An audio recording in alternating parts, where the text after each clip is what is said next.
या भयनरकादानी विषय तो त्यांचा झाला नारायण नावडी जनधन माता पिता प्रस्तुत कीर्तन रूपी सेवेसाठी निवडलेला अभंग देवचे सुप्रसिद्ध साधू जगद्गुरु तुकोबा राय की ज्या तुकोबा रायांनी कीर्तन करावं आणि त्यांच्या समोर छत्रपती शिवाजी महाराजांनी या ठिकाणी बसावं. बाबांनो, त्याचप्रमाणे आज मी या ठिकाणी कीर्तन करत आहे, पण एक तुकोबा रायाचा पायी करून कीर्तन करत आहे आणि माझ्या समोर त्या ठिकाणी जनता राजा छत्रपती शिवाजी महाराज उभे आहेत. त्यांच्या समोर छत्रपती शिवाजी महाराजांनी बसावं आणि त्या तुकोबा रायांनी कीर्तन करावं, म्हणजे ज्यांचा भक्त साक्षात छत्रपती शिवाजी महाराज की जय असं म्हणल्याबरोबर की म्हणल्याबरोबर पुढे जय म्हणायचं काम पडत नाही. प्रत्येकाच्या आपसूक तोंडामध्ये जय येतं.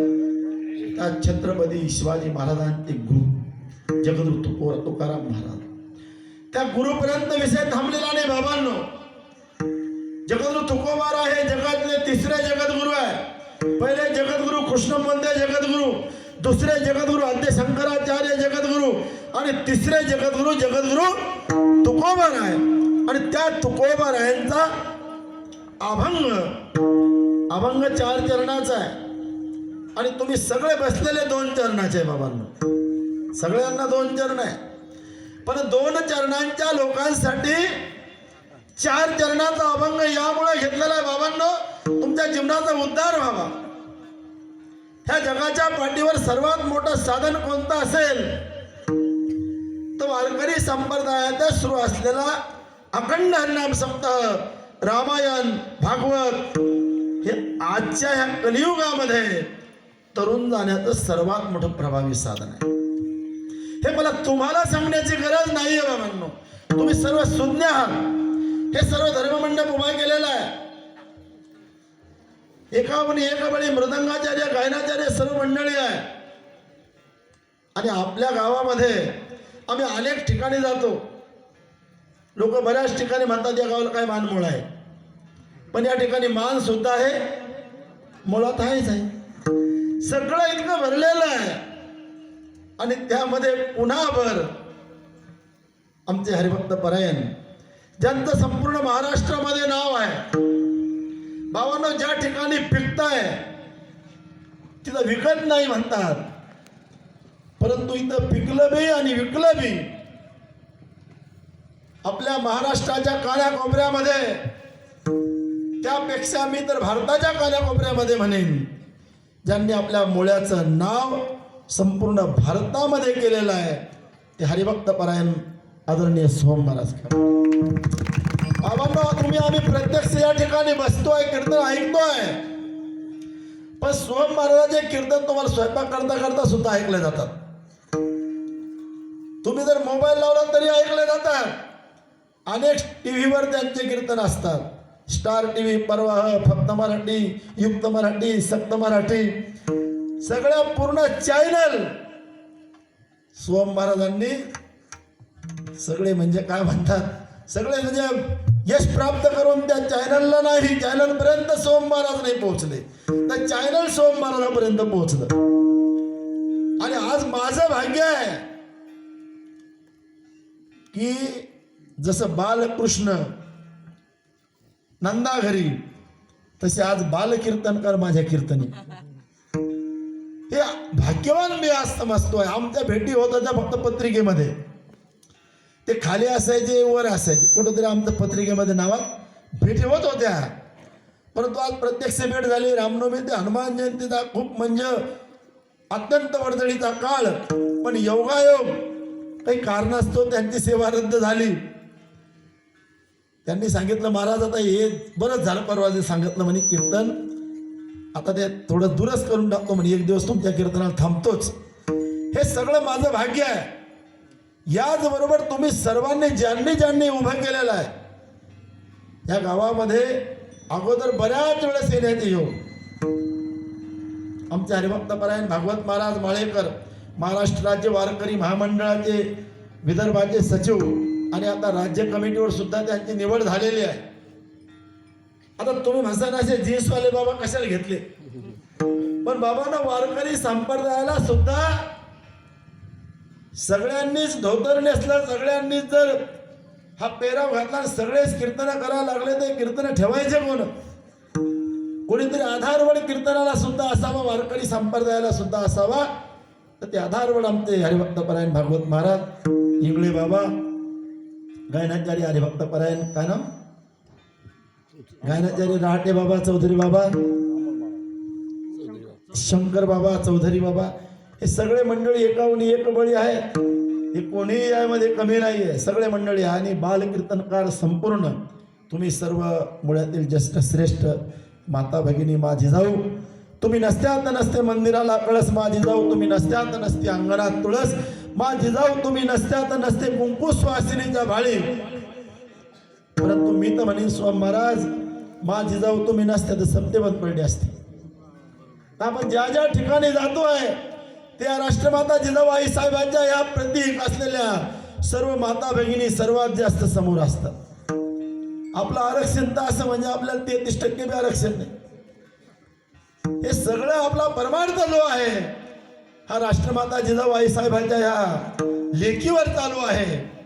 त्या सर्व माता भगिनी, सर्व ज्येष्ठ श्रेष्ठ पितृतुल्य मंडळी, सर्व मंडळी असताना एका पुत्राला पूर्ण महाराष्ट्रामध्ये नाव करत असताना पाहताना एक भाग्यवान पिता सुद्धा आदरणीय काकडे सर बाबांचे वडील सुद्धा या ठिकाणी आहे. कोणी कन्या पुत्र होती जे सात्विक, तयाचा हरिक वाटे देवा. त्या आईचा आणि वडिलाचा हरिक देवालाही सुटला वाटला असेल की 5व्या-7व्या वर्षा वयामध्ये एखादा मुलगा उभा राहतो, अत्यंत परिस्थिती कामाची जेमतेम असताना त्या मुलाला कुठून मिळाला बाबांना? तुम्ही आम्ही असं म्हणसान हे प्रारब्धामध्ये आहे, पण हे प्रारब्धामध्ये अजिबात नाही आहे. संसार प्रारब्ध अधीन आहे, संसार प्रारब्ध अधीन आहे आणि परमार्थ हा प्रयत्न अधीन आहे. आज या वाळलेल्या लाकडामधून आवाज काढण्याची ताकद तुम्ही शुक्रवारी, बुधवारी आणि रविवारी आणलेलं काळ्या पन्नीतलं त्याच्यातला उरलेला चमडा, तुकोबाराने सांगितलं वृक्ष वेली आम्हा सोय रे वनाचे रे, ते तोडलेलं लाकूड ते सुद्धा आम्ही जतन केलं, त्याचं घोड बनवलं आणि बुधवार शुक्रवारचं उरलेलं चमड्याचा आम्ही मृदंग बनवला आणि त्या मृदंगामधून सुद्धा विठ्ठल विठ्ठल आवाज निघतो आहे. हे प्रयत्नाशिवाय नाही होऊ शकत, याला प्रयत्न करावे लागतात. हे गायन सुद्धा असं तुम्हाला मंत्रमुग्ध करणारं गायन ऐकायला मिळालं असं नाही होते, यासाठी सुद्धा प्रयत्न करावा लागतं. ते साध्य करिता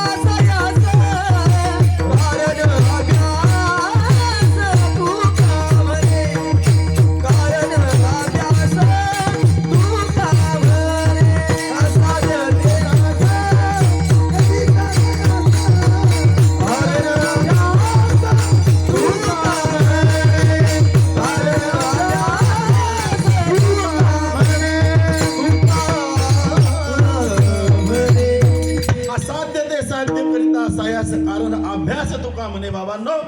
इथं घासावं लागतंय, थंडीमध्ये बोटाला बोटा फुटतात, वाळवंटामध्ये बसल्यानंतर त्याचा सायास करावा लागतो, त्यावेळेस हे मृदंग आवाज काढतो बाबांनो. नाहीतर इथं सगळे बसलेले लोक आहे ना, याच्यातल्या सर्वांना मृदंग वाजवले जातो. कोणाला वाजवले जात? वाजवला जातो पण तो सुरात वाजवले जात नाही. नाही तर कोण हात मारत वाजतो तो, त्या वाजण्याला महत्व नाहीये. कधी कधी काही लोक बोलतात पण त्या बोलण्याला महत्व नाहीये, ते चांगलं बोलतात, काही याला महत्व आहे. अनेक लोक गायन करतात पण ढोरं दावे तोडून पळून जातात, त्या गायनाला काय महत्व आहे? ते गायनही असावं दूर असलेला जवळ यावा, ते वादनही असं असावं दूर असलेला जवळ यावा. हे वारकरी संप्रदायामध्ये हे प्रयत्नांती घडलेले आहे. सोम महाराज लगेच उठले कीर्तन करायला लागले असं अजिबात होणार नाही. आई वडिलांनी घडवलं, थापटलं, तुपटलं, सांगितलं, बाबा गळ्यामध्ये माळ टाकली. अरे सोम हे देवाचं काम आहे, केलं पाहिजे, आवड निर्माण केली, रात्रंदिवस शिकवण्याचा प्रयत्न केला. त्यावेळेस संपूर्ण महाराष्ट्राच्या तोंडातून नाव निघलं. हे असं नाही निघणार, यासाठी अभ्यास करावा लागतो, चिंतन करावं, रात्रंदिवस घडावं लागतं. तो हा प्रयत्नांती आहे. परमार्थ हा प्रयत्नाशिवाय नाही बाबांनो. आणि संसार जो आहे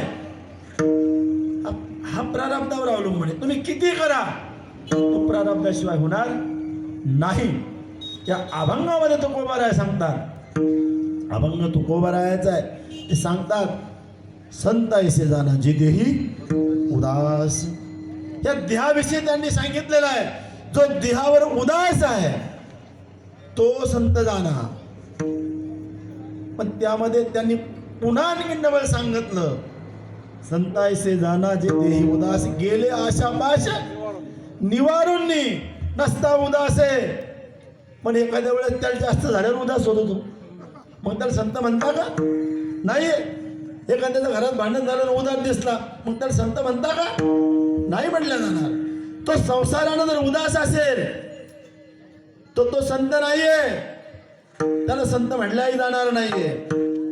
पण देहाविषयी उदासीनता आहे की हा देह जो आहे हा मला भगवंतानं जो दिलाय ना, उदासीनाचा देह ब्रह्मरूप, उदासीनाचा देह ब्रह्मरूप, उदासीनाचा देह ब्रह्मरूप, उदासीनाचा देह नाही पुण्य पाप लागत त्या, नाही पुण्य पाप लागत त्या, उदासीनाचा देह ब्रह्मरूप, उदासीनाचा देह ब्रह्मरूप, नाही पुण्य पाप लागत त्या, नाही पुण्य पाप लागत त्या, उदासीनाचा देह ब्रह्मरूप,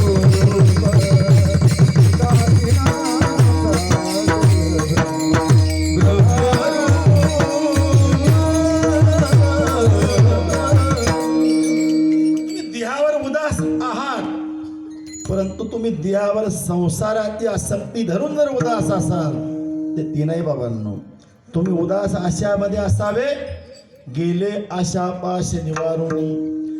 सप्त पाश आहे बाबांनो, आणि त्या 7 पाशामधला शेवटचा पाश आशा पाश, जो की सप्त पाशाची निवृत्ती राम नामे करी मारवती. या मारवतीने 7 पाश, मी तुम्हाला 7ही पाश सांगेन पण एक प्रस्तावना संपल्यानंतर सांगेन. या 7ही पाशाची निवृत्ती रामचंद्र प्रभूच्या नावाने हनुमंताने केलेली आहे. ते सप्तपाश दूर केल्यानंतर जो संसारामध्ये उदासीन आहे, उदास आहे, तो संत जाना, तो भक्त जाना. आणि तो भक्त जर त्याच्या देहावर उदास असेल आणि भक्त आणि भक्त हा देह जो आहे, म्हणजे त्याला समजलं की मला भगवंतानं हात जे दिलेत ना हे फक्त टाळी वाजवण्यासाठी दिले, देवाचं कार्य करण्यासाठी दिलेले आहे. हे कान मला जे दिलेत ना हे फक्त देवाचं भजन ऐकण्यासाठी दिलेले आहे. हे तोंड मला जे दिलं ना हे फक्त भांडायसाठी नाही दिलेलं.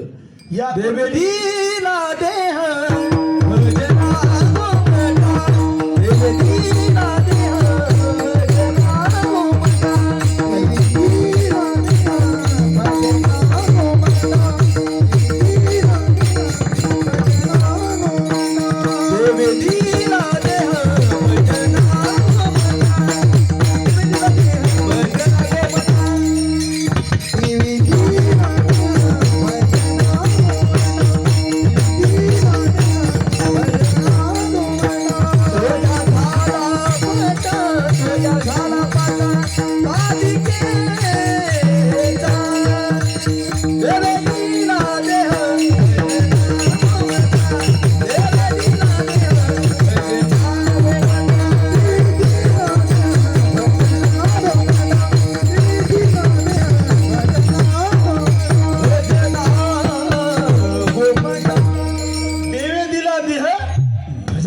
गोमटा तुम्हाला हा जो सरळ सरळ नरदेह गोमटा म्हणजे एकदम सीधा सरळ देह दिला, हा कशासाठी दिलेला आहे?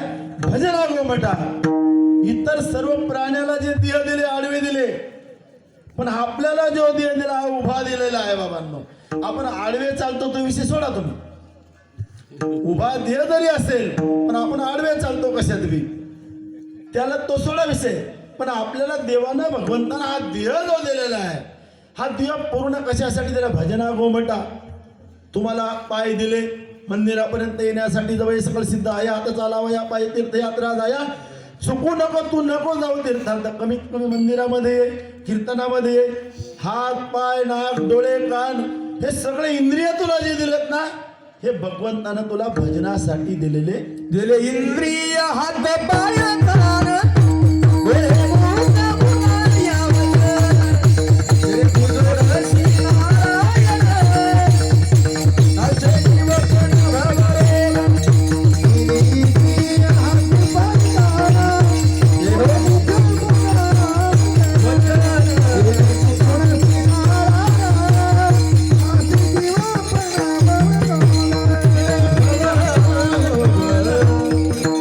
दिले इंद्रिय हातपाय कान. हे हातपाय कान इंद्रिय सर्व तुम्ही घेऊन तुम्ही फक्त त्या विषयाकडे जर गेले, विषय तो त्यांचा झाला नारायण. हा तुमचा विषय जर झाला तर भगवंत तुमच्या मागे पुढे उभा राहील. निर्वाणी गोविंद असे मागे पुढे काही तसाकडे पडू नये. देवा उभा मागे पुढे उजवी कोणे उजवी कोणे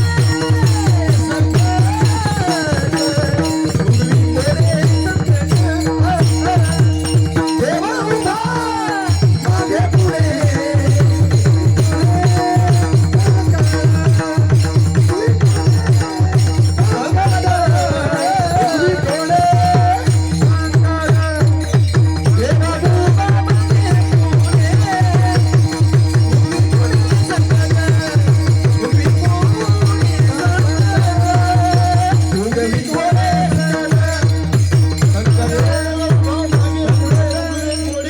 संकट देव माग पुढे केव्हा उभा राहील? तुमचा विषय जर नारायण झाला तर बाबांनो तुम्ही देहाविषयी उदास राहा, सप्तपाशाची निवृत्ती करा आणि विषय तुमचा नारायण करा. भगवंत तुमच्या पाठीमाग उभे राहील. जो देवाच्या आडीन, ती माता असो किंवा पिता असो, ज्याप्रमाणे प्रभू रामचंद्राला आई आवडली नाही, कारण भावाभावामध्ये भेद केला, भगवंतामध्ये भेद झाला. ती आई त्याला आवडली नाही, प्रल्हादाला वडील आवडले नाही, ते माता पिता मला आवडत नाहीये. आणि तुम्ही हे सगळं बाजूला करून जर तुका म्हणे सत्य कर्मा व्हावे साह्य, ह्या सगळं जे कार्य चाललेलं आहे, ह्या कार्यामध्ये पारमार्थिक कामामध्ये तुम्ही जर सत्य, तुम्हाला कार्य करायचं नाही सांगितलं बरं, तुका म्हणे सत्य कर्मा व्हावे साह्य, करा म्हणून नाही, पण जे करतात त्यांना करू द्या, त्यांना साह्य करा, हे सांगितलेलं आहे.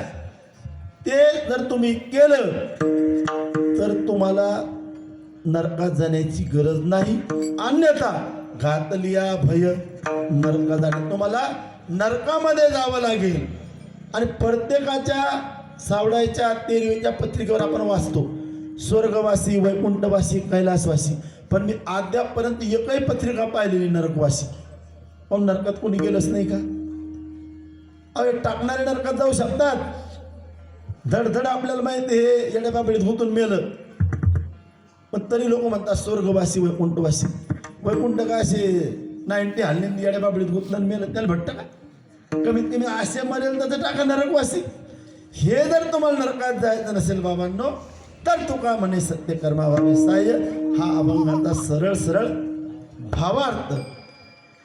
त्या अभंगाच्या भावार्थप्रमाणे बाबा आपण जर जीवन जगलं तर मग मात्र आपल्याला जीवनामध्ये कल्याण झाल्याशिवाय राहणार नाही. विठ्ठल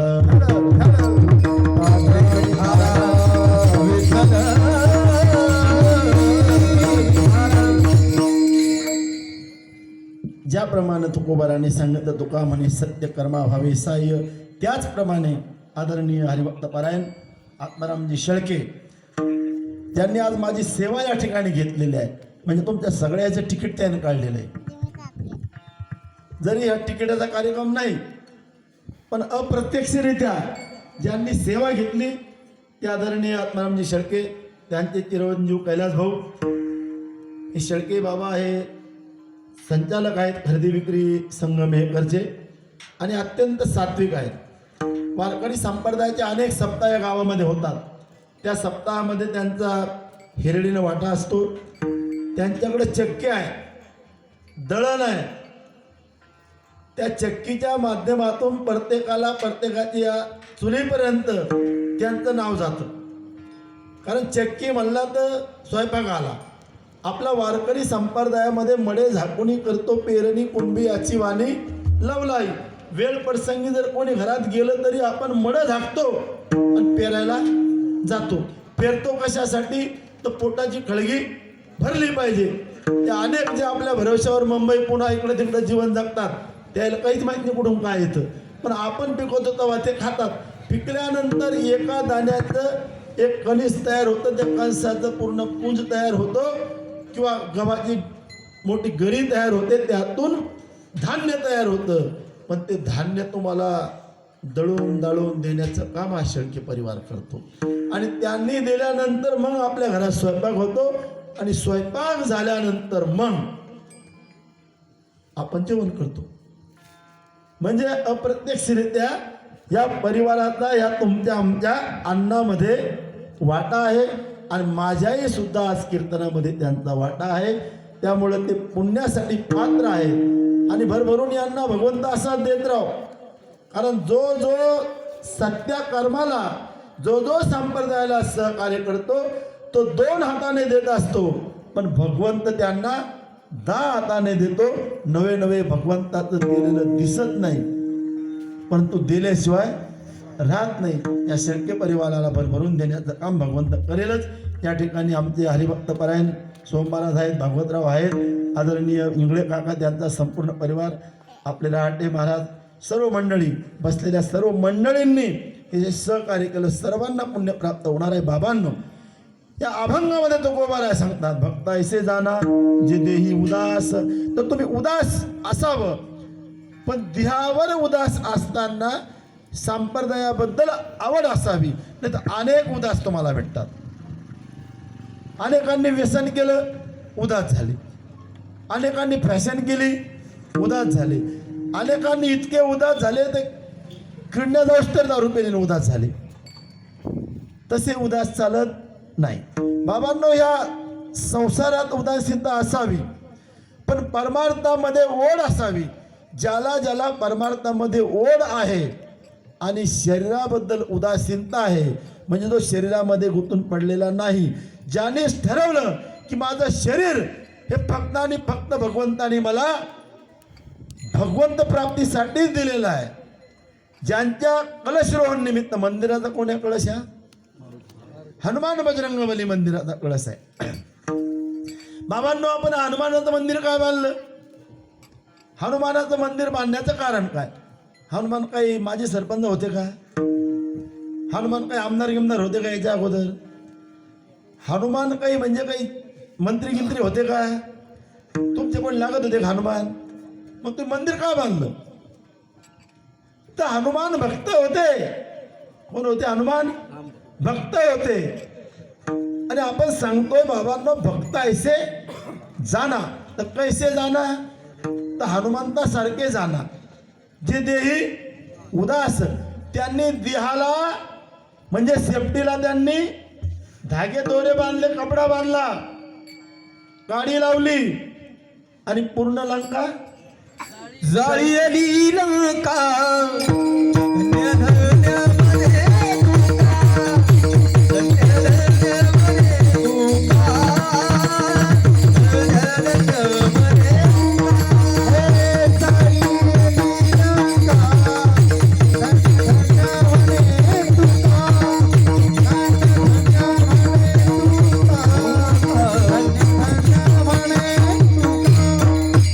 हनुमंत महाबळी रमण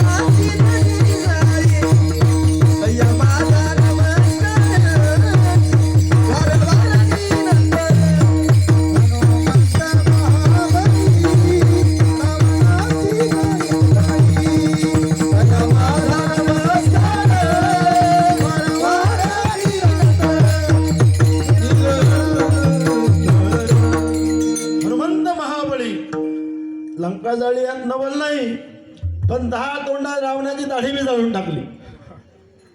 बाबांनो, रावण म्हणजे सामान्य नव्हता. रावण म्हणजे महादेवाचा 1 नंबरचा भक्त होता. रावण तुम्ही या साईडला पाहिला की रावण खराब आहे, पण रावण इतकाही खराब नव्हता बाबांनो. रावणाला ते पात्र करावं लागलं, पण खऱ्या अर्थानं जर पाहिलं तर रावण हा महादेवाचा 1 नंबरचा भक्त होता. या जगाच्या पाठीवर जितके भक्त झाले, आज अभंग भक्ताचा घेतलेला आहे, तर तो त्यामध्ये 1 नंबरचा महादेवाचा भक्त रावण होता. रावण जर पूजेला बसला तर रावणाकडे 1000 लोक फक्त पूजेसाठी होते, पूजेसाठी. एकदा रावण पूजा करत असताना 1000 कमळ वाहण्याचा त्यांचा नियम होता. आपण जर पूजा चालू असती, ऐ बैलबान बाजले का, ऐ तिकडे गेला का, ऐ मेकर कोण चाललं, आपण बोलतोय, आपण हे करतो. पण रावण पूजा चालू असताना फक्त आणि फक्त पूजन करायचा. उठल्याबरोबर पहिले महादेवाची भक्ती फुलवानं सर्व पूजा तासांग करायचे. 1000 लोक ताब्यात राहायचे. एकदा पूजा करत असताना रावणाला 1000 कमळाच्या ऐवजी 999 कमळाचे फुलं मिळाले, 1 फुल मिळालं नाही. तर त्या रावणानं स्वतःचं शिर कमळ म्हणून वाहिलं. तुम्ही आम्ही करतो का एवढं? नाही करणार बाबांनो. इतका मोठा भक्त होता तो, परंतु त्या भक्तांनी सुद्धा देहाविषयी पाश खत्म केले नव्हते. त्याला आशा होती की मला रामाची सीता मिळावी, म्हणून त्याची दाढी जळली आणि लंका सुद्धा जळली बाबांनो. तर तुम्ही आम्ही त्याचे तिथं नाहीच. त्याचा जो देह होता 10 तोंड होते, बलाढ्य होता, श्रीमंती होती, त्याचे 33 कोटी का किती घरं सोन्याची होती. तुमच्या आमच्या 2-3 अंगठ्या असल्या आपण बंद्या गावला ऐकत नाही, असे बोट करत हिंडतो नसते. त्यांच्या बरोबरीत नाही बाबांनो, तो भक्त होता. ही श्रीमंती का आहे, रावणाबद्दल का सांगतोय, तर महादेवाचा भक्त होता म्हणून सांगतोय. आणि कसा होता, बलाढ्य होता. तुम्ही आम्ही भक्त आहोत, पण आपण कोणते भक्त आहोत? वचन आहे का कमळापती, आपण ते भक्त आहोत. पण ते भक्त बाबा परमार्थामध्ये चालत नाही, भगवंतामध्ये चालत नाही. भक्त ऐसे जाना जे देही उदास. उदास असला पाहिजे देवाविषयी तो भक्त. आणि तसाच भक्त आपला प्रभू रामचंद्र. प्रभू रामचंद्राचे भक्त तसेच हनुमानजीची ओळख भक्तापासून होते. मी तुम्हाला विचारत होतो हनुमानजीचं मंदिर का बांधलं, तर हनुमानजी कोण होते? भक्त होते. म्हणून त्यांचं मंदिर का बांधलं, तर भक्तिमताम वरिष्ठम. भक्तामध्ये वरिष्ठ कोण, तर हनुमानजी. युक्तिमताम वरिष्ठम, युक्तीमध्ये कोण वरिष्ठ, हनुमानजी. शक्तिमताम वरिष्ठम, शक्तीमध्ये बलाढ्य कोण, हनुमानजी. आपल्याला कुठे जायचं असलं तर आपल्याला गाड्या घोड्या लागतात. हनुमानजीने उड्डाण घेतलं की 7 समुद्र पार. ही ताकद हनुमानजीकडे होती. आणि भक्ती इतकी होती बाबांनो, की ज्या वेळेस प्रभू रामचंद्र वनवासाहून आले आणि वनवास संपल्यानंतर प्रभू रामचंद्र आले, कुबेराचं विमान त्या अयोध्यापासून परत केलं. त्यांनी सांगितलं आता माझी अयोध्याची भूमी लागली, तुमचं विमान परत करा. अयोध्या भूमीचं दर्शन घेतलं आणि दर्शन घेऊन अयोध्याकडे निघाले. का निघाले, तर प्रभू रामचंद्राचे भक्त सख्खे भाऊ भरतानी सांगितलं दादा 14 वर्ष पूर्ण होतात आणि 14 वर्ष पूर्ण झाल्याबरोबर आता 1 दिवस बाकी आहे आणि सूर्यास्ताच्या आत तुम्ही जर इथं अयोध्येमध्ये नाही आले, तुमच्या पादुका मी त्या सिंहासनावर ठेवले